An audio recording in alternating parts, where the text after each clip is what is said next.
This is Critical Nonsense, our high-lowbrow show about culture, science, and tech. This week, Cutie Corner again! Special guests Ash Casper and Nora Mestrich join me to talk about hobbies. Today, for part 2, I ask everyone about falling back in love with your hobbies. Woo!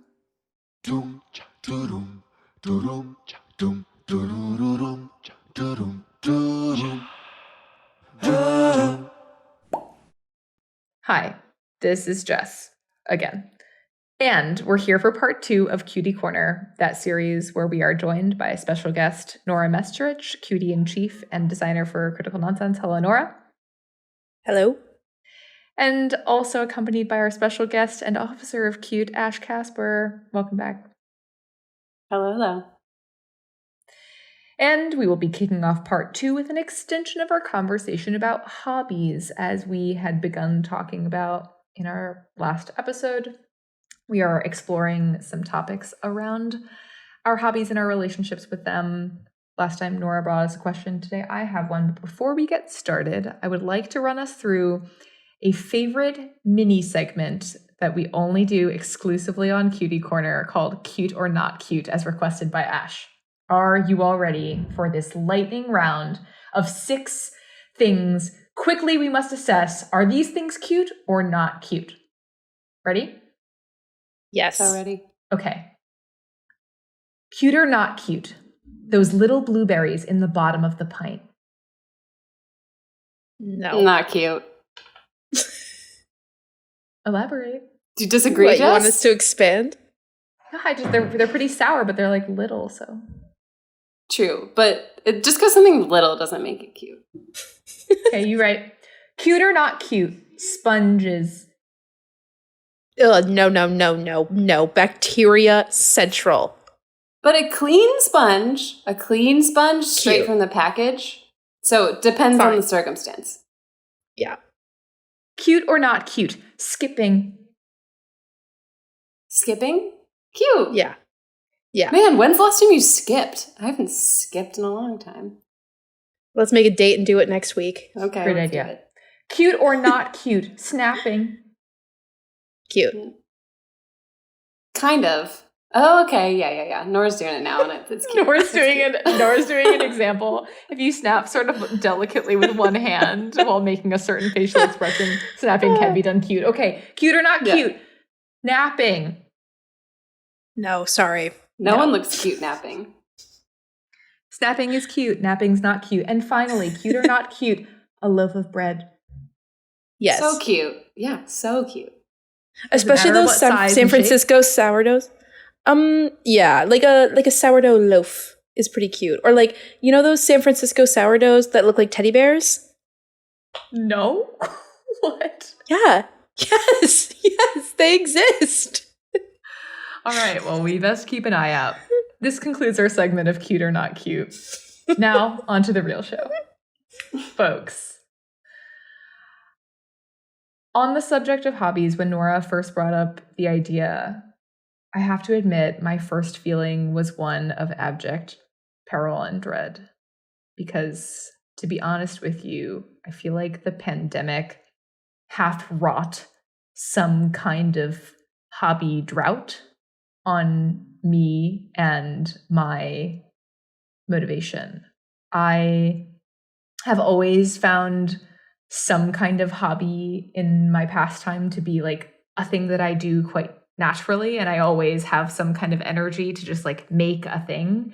In our last conversation, Ash, you had talked about it of just like there's just like some feeling that you get, and the thing is that I know the power of the craft, of the hobby, and like all of the things that it does. I identify as somebody who does stuff like that.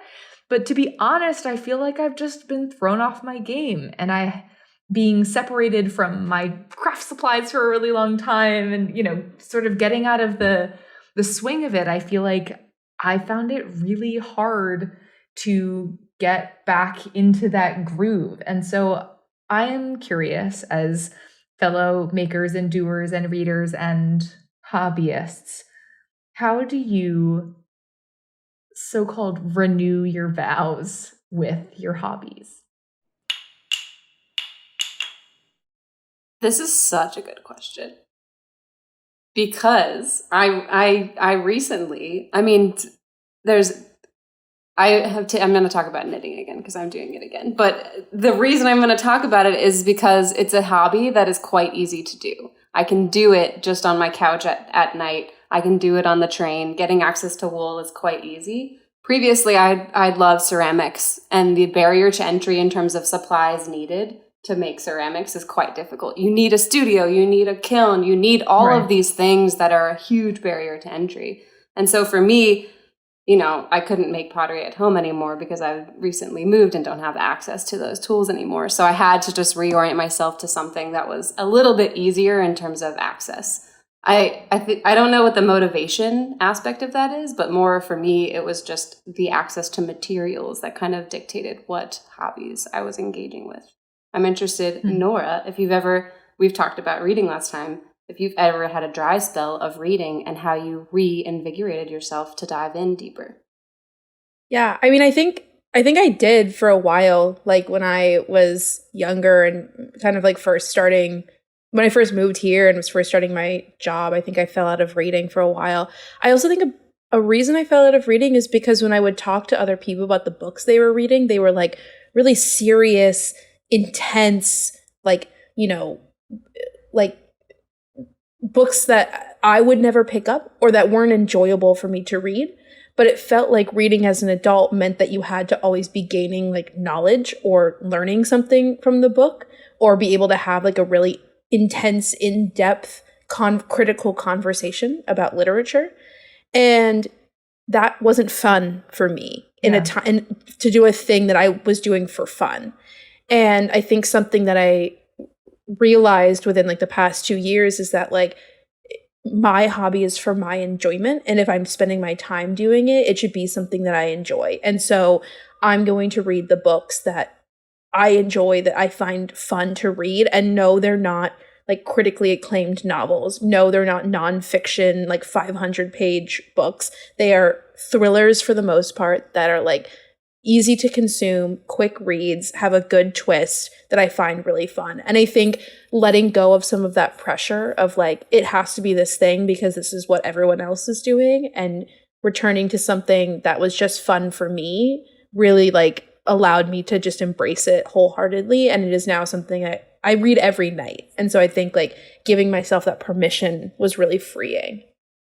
Yeah, for sure. The pressure to, again, you know, like on the topic of, you know, making a hobby feel like you have to have achieved something, like that is really intimidating and can totally stop you in your tracks, even if you know you generally like a certain thing. If it feels like, you know, you're not doing it well enough or, you know, intensely enough, like that can totally be a stop. I think that the trouble is a lot of the things that I like to do are not for anything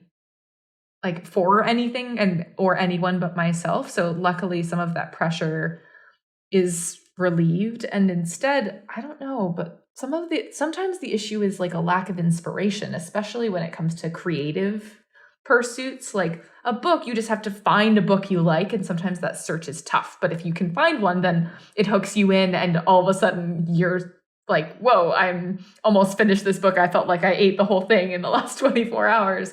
And that's great, and it's just about finding it. But with, you know, for example, like with jewelry, which I like to make in my spare time, but I just hadn't had a great idea for anything in a really long time until recently. Like I made one pair for a wedding, and there were all sorts of people who were like commenting on them, and I was like, wow, this feels really nice. But also, to be honest, like it would be a lie to say like I like make jewelry all the time. Like I used to, but right now that is not true. I have no inspiration. I don't know where to find it.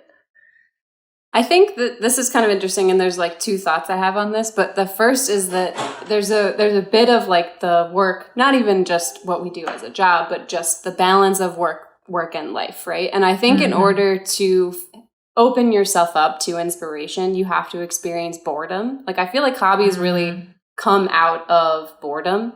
It's like you have this downtime, because if you're extremely overworked, the last thing you want to do is a hobby, honestly. You're so wiped, all you want to do is sleep.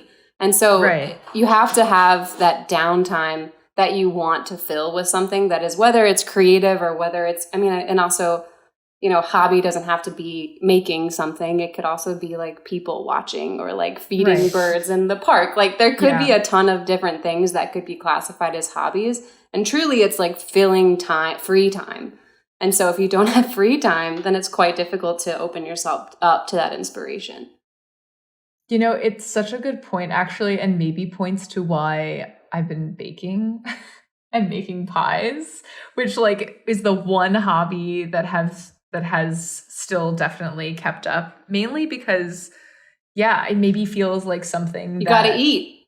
you gotta exactly like, even though it's like you don't gotta eat dessert. Let's be honest, like we don't need this. Like this week, I just like made a cake in the middle of the week. I was like, we just need a cake. And confirmed that the household indeed like wanted some, and so it was. But you're right that there's something about that it like felt like I could be open to like doing something that felt more useful versus like, yeah, just being totally like twiddling my thumbs. I guess I should be doing something right now. But you could turn twiddling your thumbs into a hobby if you want to do. Meditation. That would just be meditating. Yeah. As a hobby. This is an absolute left turn, but now that you mentioned twiddling thumbs, I must ask, because I recently asked this of a friend and I thought it was the funniest thing. Can you please describe to me in as much detail as possible exactly the procedure for a thumb war as you know it? Either one should start, and then the other should weigh in if that's different for you. Okay. Grasp right hands. For me, it's right hands. 1, 2, 3, 4. You alternate back and forth with your thumb. I declare a thumb war. And then you go for it. You can't do that. You can't do elbows though. You can't like stick your elbow up. You got to stay locked in, right angle. It's just thumb strength. It's not arm strength. No, and then you go, right? Like that's it. It's you declare a thumb war and then it is on. Yes. Yeah. Okay. Riddle me this then, because since I have asked people to describe this process, I'm actually impressed that you both are aligned. That is also what I had known about a thumb war, but I have learned that there are other methods to doing this. For example, after you go 1, 2, 3, 4, I declare a thumb war. Some continue on, and like I think it was something like 5, 6, 7, 8. Like it's like gummy bears are really great. Like something inexplicable. No. Another variation that I actually quite like is where after I declare a thumb war, you push thumbs together and you say kiss, and then you bend thumbs and you go bow, and then you say go. And then you start like in a proper duel. Okay. I don't think we need to like extend the thumb war. I feel like it's stalling. I feel like you're scared. Yeah. I feel like you're stalling. You're just building too much anticipation. Delaying the inevitable. Yeah. It's like, look, it's going to happen. And no cheating, no arms out, or you have to have like a secure position, elbows on the table type situation. Yes. Okay, thank you for indulging me that thumb twiddling sidebar. But yes, I think ultimately what you're saying, Ash, about hobbies coming from boredom and needing to protect room for that, or like not having, again, maybe to put pressure on needing to accomplish something, like allowing the wellspring of inspiration to come from a place of nothingness. Nora, would you agree? Yeah, I think so. I also think it's like finding things that interest you that don't necessarily like constitute as hobbies, and then allowing those to just kind of organically build into something that you enjoy doing.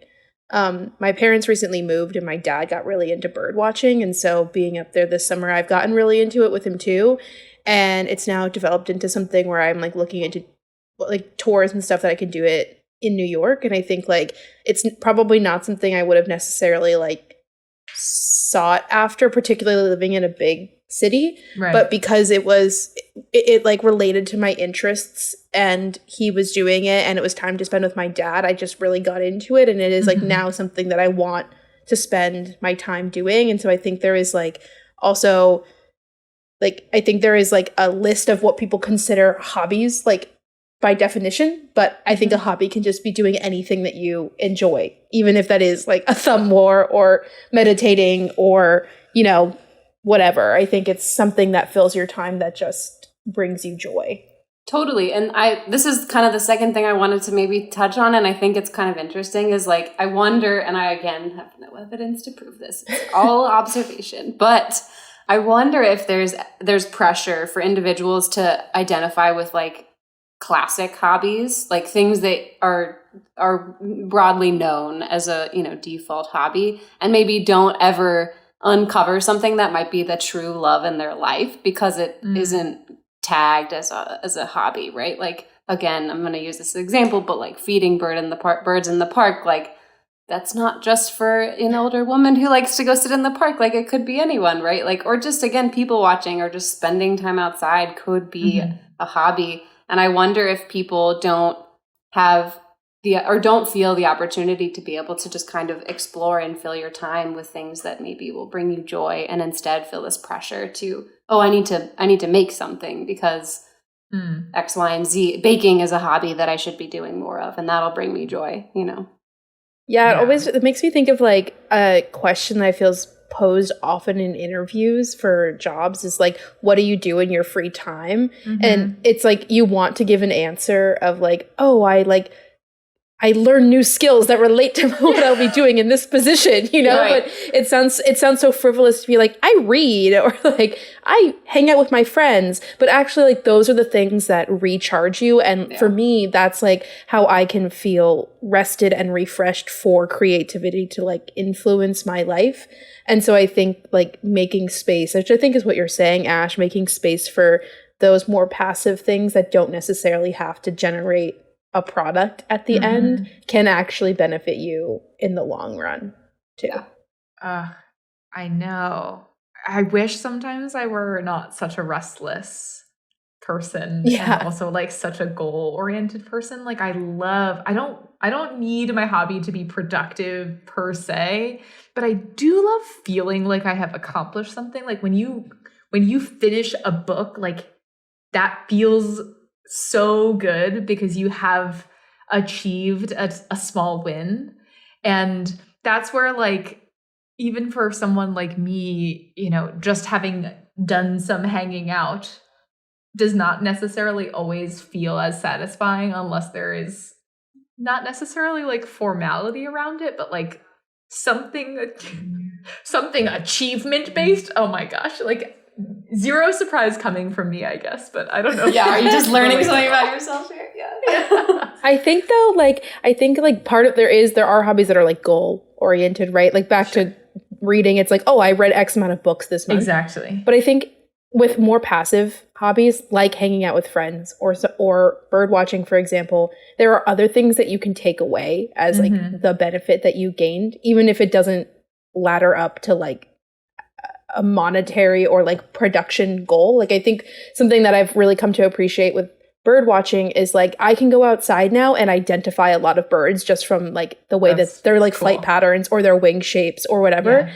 And so I can see birds and be like, oh, that's XYZ. And I've started to learn some calls as well. And so like that's really cool. And does that influence my life in any like productive quote unquote way? No, absolutely not. It's like not going to help me do anything, but it's really cool to be like, oh, I saw 14 different species of birds today, and how interesting is that? Which I think is also rewarding in a different way. Yeah, I think we could talk about this a little bit too. I think like, you know, we've been talking about hobbies a certain way in terms of bringing you joy, but there are some hobbies that take a little bit of time and effort before they become enjoyable, right? Yes, like, right. You're not going to be an expert the first time, and there is like trial and error, and there is some effort that you maybe have to put in order to get to that level where it is quite relaxing. And there's ways to bring that relaxation along for the journey by not like heavily putting pressure on yourself. But I think this idea of like creating like snackable goals potentially for yourself to slow, like me, like I'm going to learn a new stitch and I'm going to practice it and then kind of master that. And that's a part of the hobby, is like there is this like underlying thread of wanting to learn and trying to better yourself, but maybe pulling back on the pressure to do it quickly and perfect the first time. Yeah, that's kind of cool. Yeah, and there's a patience that you have to have with yourself to do that effectively, right? Like, certainly if you're starting something new, like a totally new hobby, like, can you just be patient to just try it and be bad? Because like everyone was once bad at something before you get good.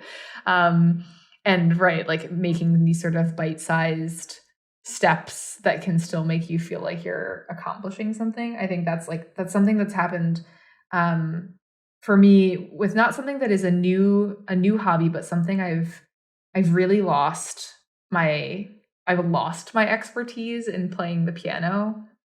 And the thing that is so frustrating is like, I know that at one time I was very capable, very fast, like could do so many things. And every time I sit down to play, I get really frustrated with myself and I'm not patient because I just compare to what I was once able to do. And I'm like, wow, I am so rusty. This is terrible. But the truth is like, really, I need, if any listeners have any recommendations for like piano relearning that isn't painfully slow. Some of these apps are like excruciatingly painfully slow and trying to reteach you. Like, can you just like play notes? And I'm like, no, it's not that I can't play notes. It's that I just have really lost it. But ultimately, I think you're right about just like creating these little, these little moments and, reminding yourself to be patient so that you can enjoy your hobby instead of feeling like all of this is just, for something. And just like letting yourself be bad at something. Like there's a lot of freedom in that too. Oh, that was horrible. That was so bad. And I love it, like that for me is a hard thing to do. But if you take a step back and are just able to like laugh at yourself a little bit and be like, oh, that sounded so bad. Or like, I made this blanket that's a triangle because I added a stitch in every row and I didn't mean to. But like, it's now a really funny artifact of my failure. So. Yeah. Ultimately, hobbies they don't ladder up to anything. You're not like, I think that's the beauty of it and like why you can fail. You're not going to lose $1 million deal or whatever if you like mess up a stitch in your knitting, or you're not going to like throw your coworker under the bus if you don't finish your book in a week and a half or whatever. So I think like there's so much room to fail because there's no pressure put on it. And I think that's why you can have these, like, as Ash called them, snackable goals, and also like pretty probably colossal failures along the way. Y'all, this is making me feel all sorts of inspired. I hope that you all here, but also for anyone who is listening, if you have any ideas for keeping yourself or getting inspired, you should send them in. And also I hope that this has worked for you, because I know it has worked for me. I also want to hear about unconventional hobbies. If anybody has any unconventional hobbies, I really want to hear them. Like, what are you doing? And what do we need to know is something that we could be doing in our spare time? Like, not just bird watching, but is there like a bird singing contest? Can you I know that there's like a bird call competition where people, have you heard about this? Where you can like, you can like compete to be the best bird caller and the best replica of like a certain bird sound.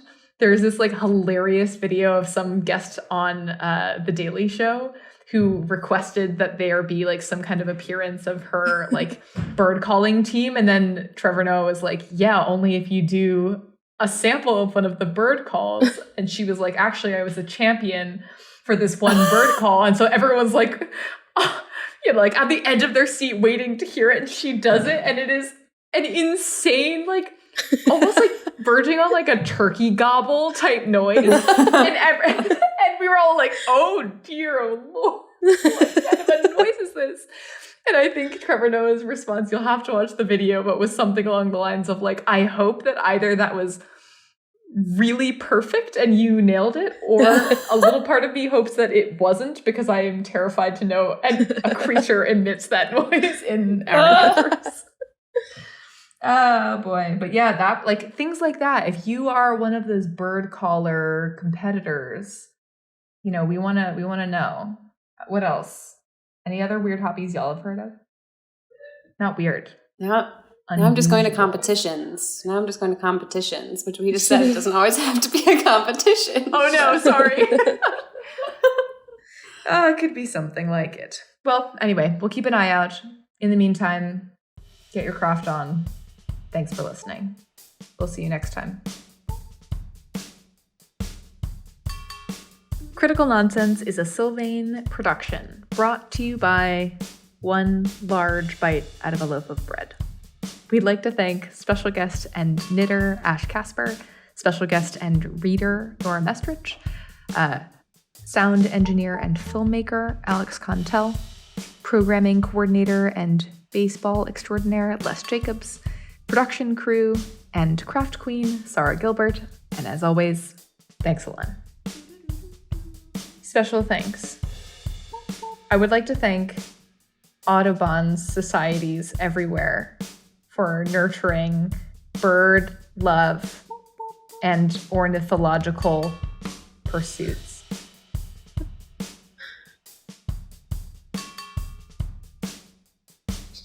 And I suppose that's all we are thanking for today. I gotta think of some. You know what I'd also like to thank is the perfect size of carbonation bubble in a beverage. There is such a thing as too big and too small of carbonated bubbles and sort of the mouthfeel it creates upon drinking a beverage. And I would just like to say thank you to those bubbles hitting the mark, getting it just right. I appreciate you and I recognize you. I would like to thank the bakery down the street for a wonderful loaf of bread. That was my lunch. Not the whole loaf of bread. It was a sandwich made from the loaf of bread. I would have really hoped that you ate the whole I just am sitting there without even cutting it. I just go right in. Just straight in. I'd like to think just going straight into most other foods. Yes. If you've ever done this with like a cake where you just eat the cake. You don't cut a slice. Kid style. Or eating like a tomato just whole. These things I would encourage. I'm all about it. I would like to special thank taking a big bite out of something whole. Nora, anything to thank? I'm coming up completely dry. I don't have special thanks to just anyone and everybody out there who maybe needs a thank you today. This one's for you. That's so nice. And lastly, the ultimate special thanks to these cuties and special guests for having accompanied these two conversations. Thank you for coming. Thank you all for listening. We'll see you next time. Thank you for having us. Bye. Bye. Bye. Bye.